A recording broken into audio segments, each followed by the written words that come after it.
Compte rendu de la 85e réunion du Conseil de ministres. Le président de la République, chef de l'État, a présidé ce vendredi 10 avril 2026 la 86e réunion ordinaire du Conseil de ministres. 4 points étaient inscrits à l'ordre du jour, à savoir 1. Communication du président de la République, chef de l'État. 2. Point d'information.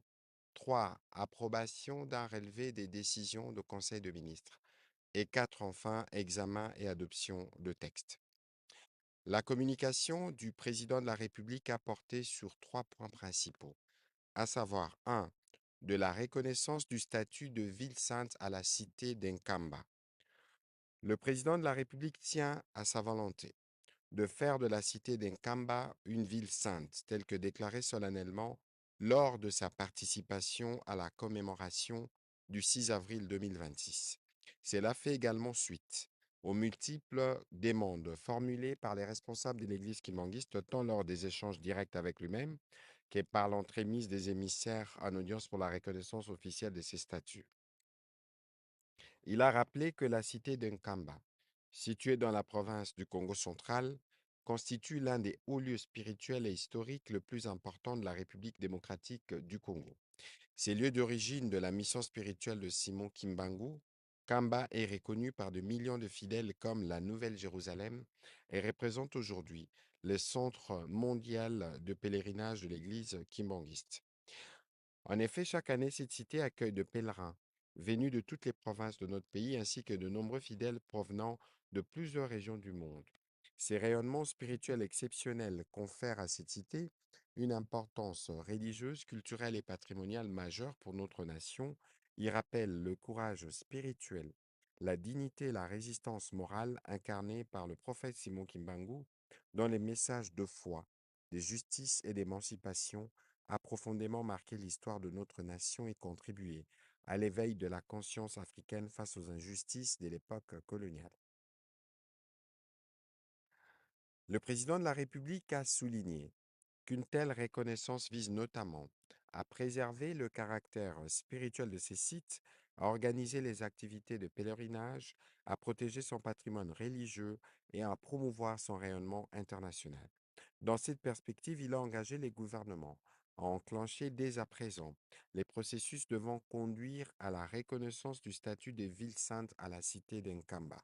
À cet fait, le vice-premier ministre, ministre de l'Intérieur, a été instruit avec le ministre d'État, ministre de la Justice et garde-sceaux, le ministre d'État, ministre de l'Urbanisme et Habitat, le ministre de l'Aménagement du territoire, la ministre de la Culture, Arts et Patrimoine, de travailler conjointement afin d'enclencher les diligences nécessaires. Cette démarche aura pour but notamment d'examiner les bases juridiques permettant à l'institution administrative d'un statut spécial pour la cité de Nkamba au regard de la loi, définir un régime particulier des protections et des préservations de son patrimoine spirituel, culturel et historique, mettre en place un cadre de gouvernance et d'aménagement harmonieux et durable, adapté à son caractère de centre international des pèlerinages et proposer les moments venus les modèles juridiques appropriés pour sa consécration officielle en ville sainte. Par cette initiative, notre pays reconnaît et valorise une composante majeure de son patrimoine spirituel et historique, tout en affirmant sa volonté de préserver et de promouvoir les hauts lieux de foi qui contribuent au rayonnement de la République démocratique du Congo dans le monde.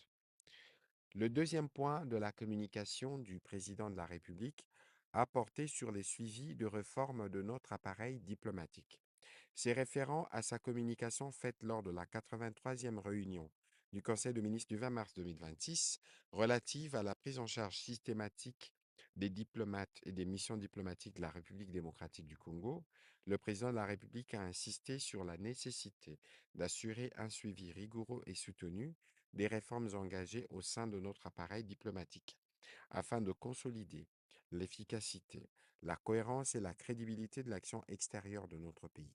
Il a appelé le gouvernement à poursuivre avec constance et détermination les réformes déjà amorcées dans la gestion de notre diplomatie, laquelle diplomatie constitue un instrument stratégique de projection de la souveraineté nationale, des défenses des intérêts supérieurs de la nation et des promotions du rayonnement international de notre pays.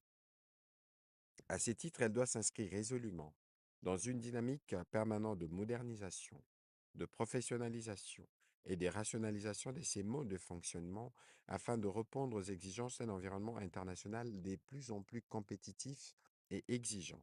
Face aux défis qui subsistent et qui appellent à une attention particulière du gouvernement, le président de la République a instruit la ministre d'État, ministre des Affaires étrangères, le vice-premier ministre, ministre du Budget, le vice-premier ministre, ministre de la fonction publique, les ministres des Finances, ainsi qu'avec les autres ministres sectoriels concernés, de veiller à la mise en œuvre effective et coordonnée des réformes engagées. À cet effet, ils devront notamment assurer la modernisation de l'Académie diplomatique et du protocole d'État, les suivis réguliers de la situation administrative et financière de l'ensemble de nos missions diplomatiques et consulaires et les cas échéants, proposer toutes mesures correctives nécessaires à l'amélioration de leur fonctionnement, notamment à travers la transformation numérique de la gestion diplomatique. Par ailleurs, le vice-premier ministre, ministre du Budget et les ministres des Finances ont été chargés de s'assurer de la mise à disposition de ressources nécessaires pour la consolidation de notre relèvement diplomatique. Les derniers points de la communication du président de la République a porté sur le suivi et la mise en œuvre holistique des recommandations de la conférence des gouverneurs de province. À ces propos, le président de la République a commencé par rappeler que la conférence de gouverneurs constitue un cadre institutionnel majeur de concertation entre les pouvoirs centrales et les provinces visant à renforcer la coordination de l'action publique et à promouvoir un développement équilibré du territoire national. Cela passe notamment par l'adoption des recommandations stratégiques relatives à la transformation du secteur agricole, au développement rural, à l'amélioration des infrastructures et de la gouvernance provinciale, ainsi qu'à l'amélioration des conditions de vie des populations. S'agissant de trois dernières sessions, la 11e conférence de gouverneurs tenue à Calémie avait formulé 60 recommandations, dont l'évaluation a révélé un taux d'exécution encore limité. La 12e session tenue à Colésie en juin 2025 avait adopté 55 recommandations, tandis que la 13e session tenue à Bandundu-Ville en a formulé 82 autres à mettre en œuvre. Les données de ces deux premières sessions illustrent les difficultés persistantes dans la mise en œuvre des décisions issues de cette instance, alors même qu'un dispositif institutionnel de suivi existe. En leur qualité des premiers responsables des exécutifs provinciaux, les gouverneurs sont appelés à assurer la traduction opérationnelle et les suivis effectifs des recommandations. À cet égard, il importe de renforcer leur responsabilisation, d'améliorer la coordination avec le gouvernement central et de disposer d'éléments probants permettant d'apprécier objectivement les niveaux d'exécution des mesures arrêtées. Aussi faudrait-il que les exercices d'évaluation constituent des véritables moments de redevabilité permettant d'identifier les progrès réalisés, les contraintes rencontrées et les ajustements nécessaires. Dans cette perspective, le président de la République a martelé que des rapports de TAP sur la mise en œuvre des recommandations devront être produits après chaque session et l'état d'exécution des recommandations de la session précédente ainsi que leur impact sur la vie de la nation fera désormais l'objet d'un point spécifique inscrit à l'ordre du jour de chaque nouvelle session de la conférence de gouverneurs. À cet effet, la Première ministre, en qualité de coordonnatrice de l'action gouvernementale, a été chargée de veiller à l'intégration effective des recommandations issues des conférences de gouverneurs dans les politiques publiques et les programmes sectoriels du gouvernement. Le vice-premier ministre, ministre de l'Intérieur, a été instruit en collaboration avec le secrétariat permanent de la conférence de gouverneurs et les concours en droit de son cabinet de proposer un dispositif cohérent et rénové de suivi, d'évaluation et de mise en œuvre holistique des recommandations issues de la conférence de gouverneurs et d'en présenter les rapports y afférents dans un délai de 20 jours.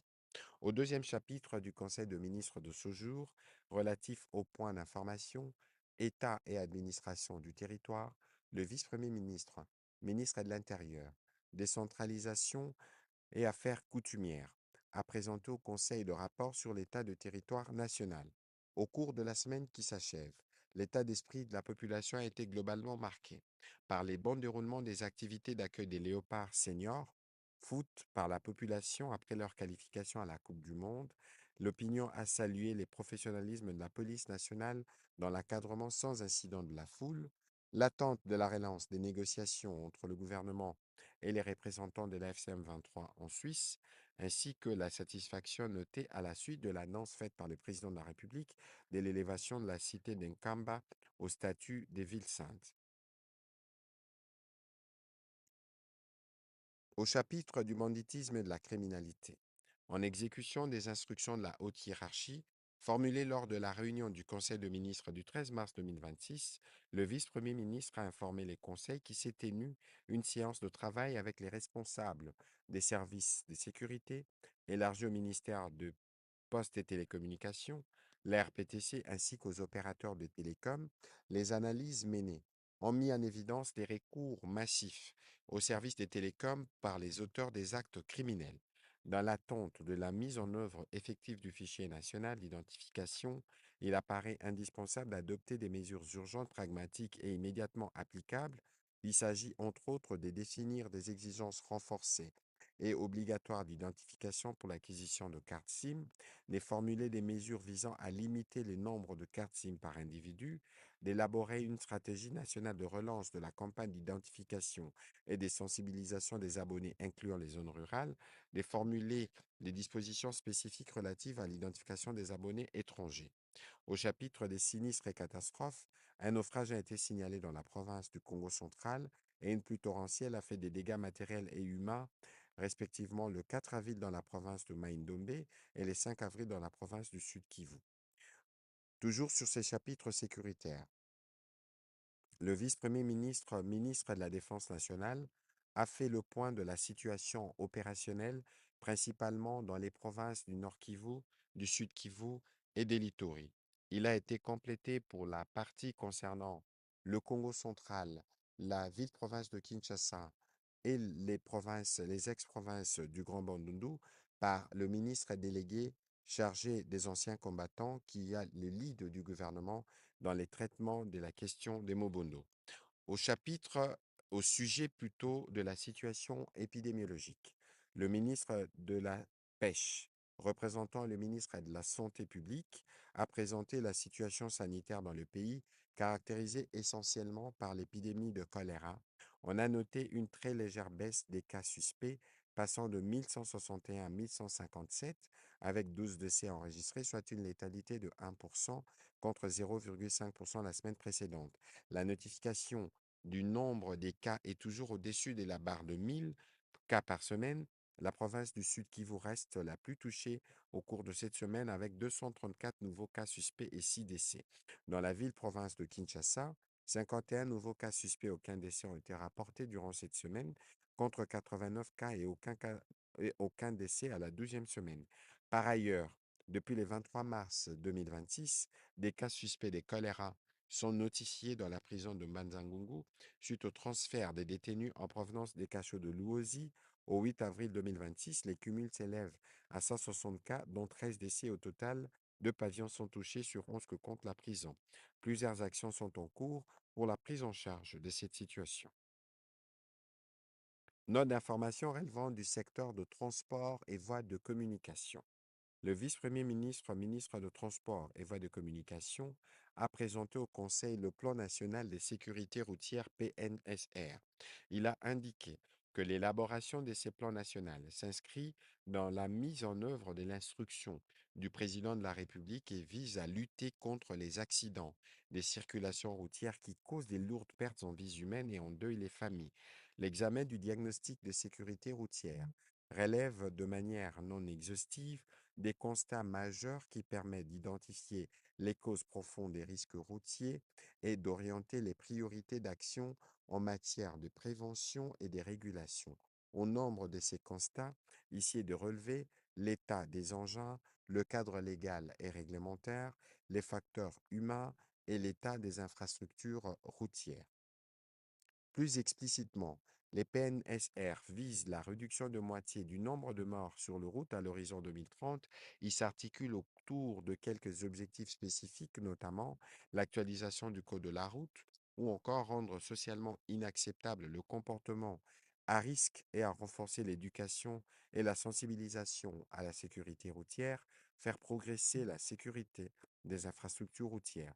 Ces plans nationaux s'affirment donc comme un instrument stratégique porteur d'une vision commune et mobilisatrice, tous unis pour réduire de moitié d'ici 2030 les nombres de morts et des blessés dus aux accidents de la route, a conclu les vice-premiers ministres et ministres de Transport qui, par la même occasion, a sollicité du gouvernement la prise d'acte de ces programmes, ce qui a été fait.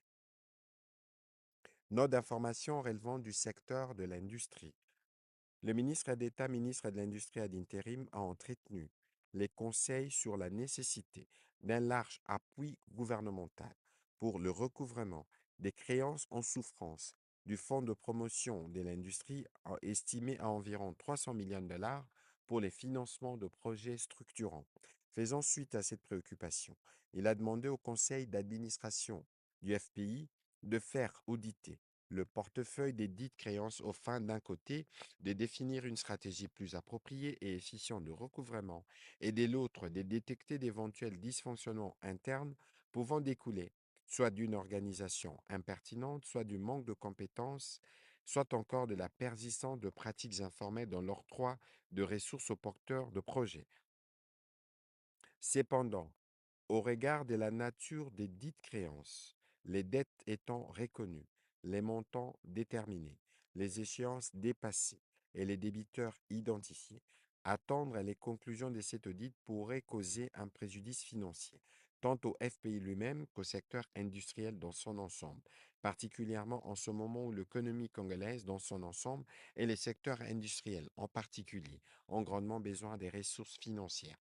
Pour ce faire, le ministre de l'Industrie a proposé l'implication du gouvernement par la mise en place d'une commission spéciale qui aura pour mission de catégoriser les débiteurs de bonne ou de mauvaise foi, de négocier des protocoles de transaction pour les créances récupérables à l'amiable, d'engager des actions de recouvrement forcé avec l'appui de la force publique, de proposer des mesures conservatoires sur les patrimoines des débiteurs insolvables, faire accélérer l'avènement du décret portant mesures d'application de la loi numéro 23/032 du 28 juin 2003, modifiant et complétant l'ordonnance loi du 11/89/031 du 7 août 89 portant création de la taxe de promotion de l'industrie. Note d'information relevant du secteur de l'éducation.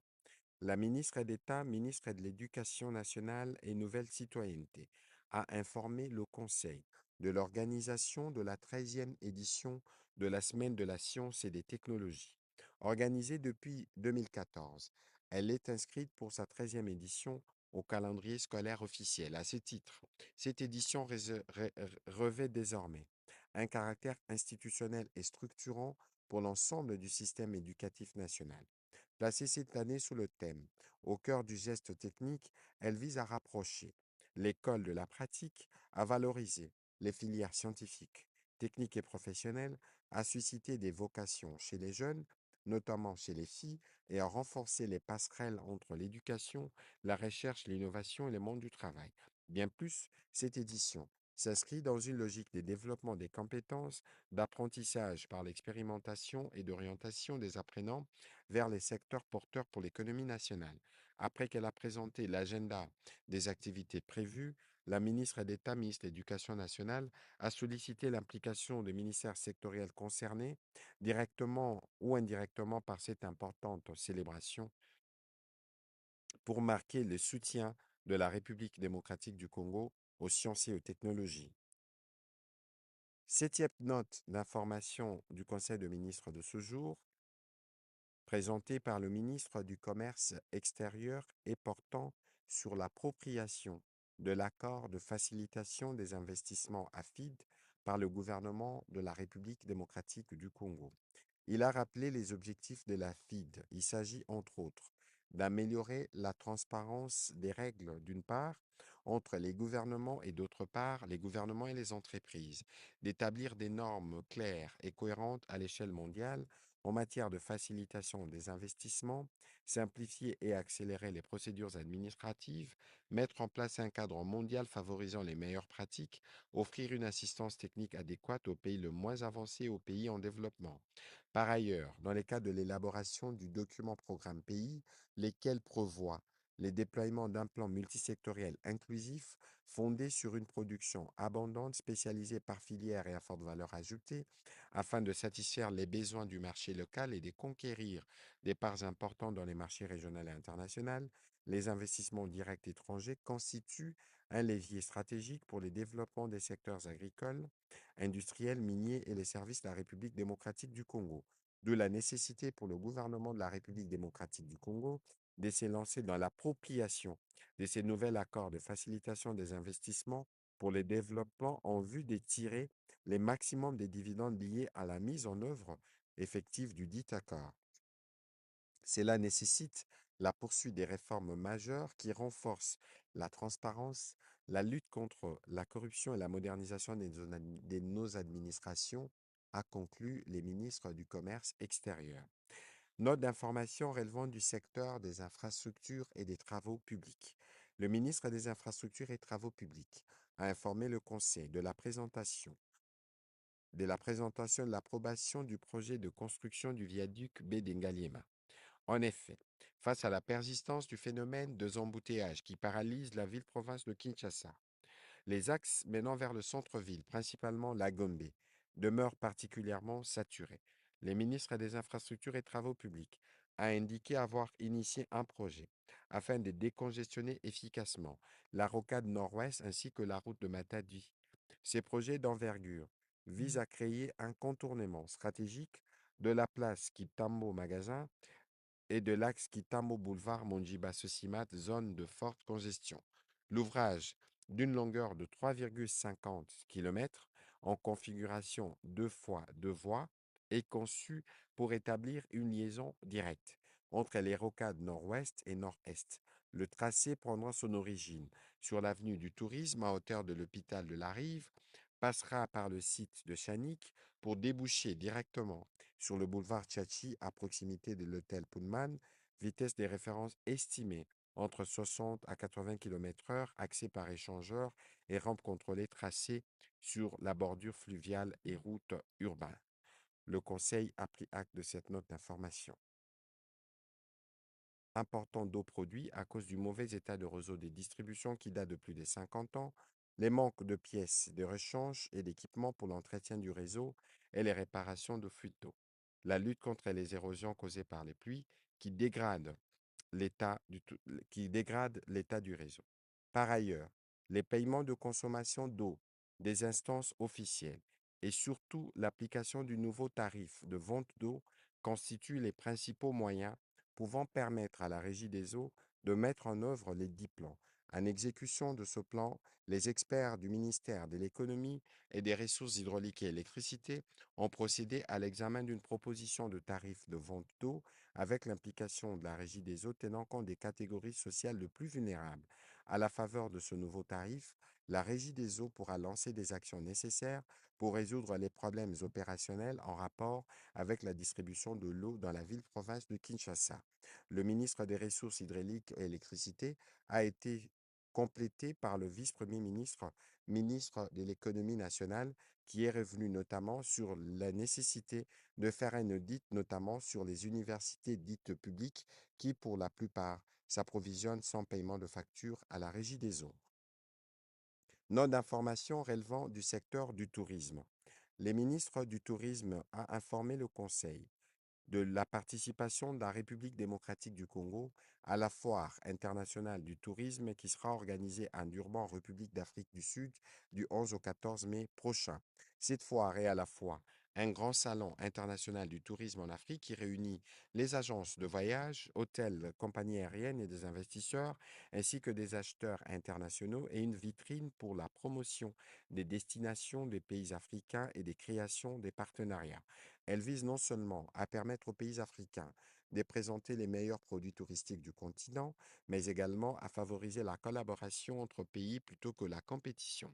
Au fin de participer à ces grands événements touristiques qui réunissent des milliers de touristes et entrepreneurs, Notre pays doit ainsi prendre des dispositions pour assurer une visibilité à travers un stand moderne qui sera en mesure de présenter les possibilités dans les secteurs touristiques de la République démocratique du Congo.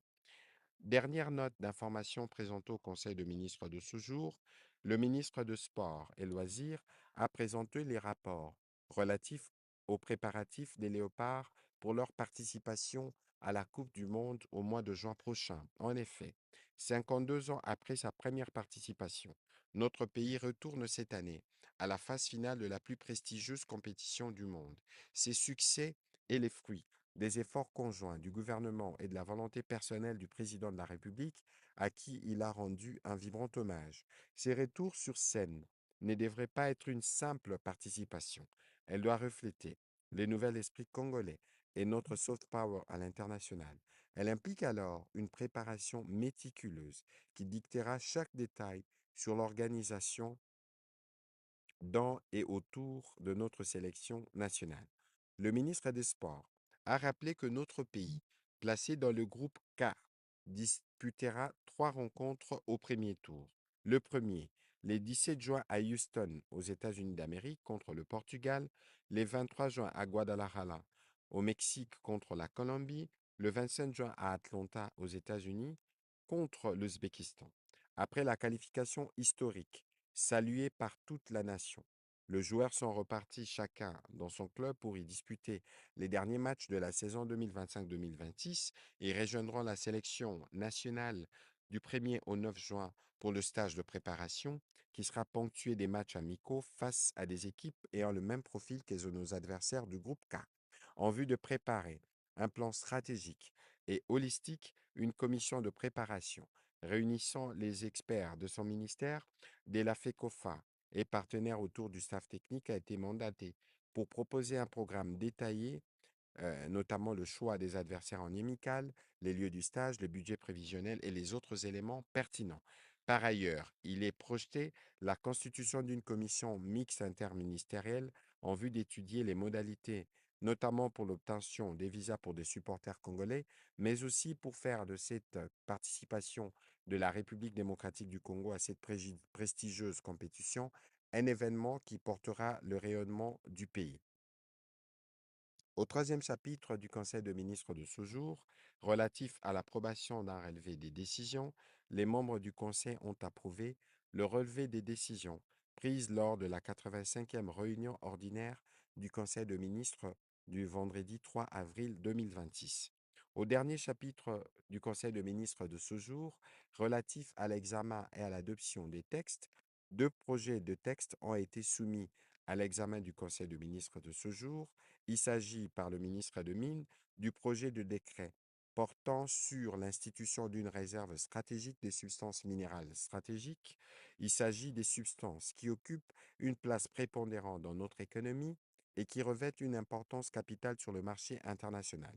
La création de cette réserve stratégique vise notamment à contribuer à la stabilisation des marchés des substances minérales stratégiques, à soutenir la politique de valorisation de ces substances minérales stratégiques et à renforcer la souveraineté économique de la RDC sur ces substances. L'autre texte, il s'agit du projet de décret modifiant les décrets numéro 19/16 du 5 novembre 2019 portant création, organisation et fonctionnement de l'autorité des régulations et des contrôles de marché des substances minérales stratégiques ARECOMS, institution à qui a été attribuée la mission de constituer et de gérer la réserve stratégique créée. Après débat et délibération, ces 2 projets de décret ont été adoptés. Commencée à 14h45, la réunion du Conseil de ministres s'est clôturée à 17h42. Je vous remercie.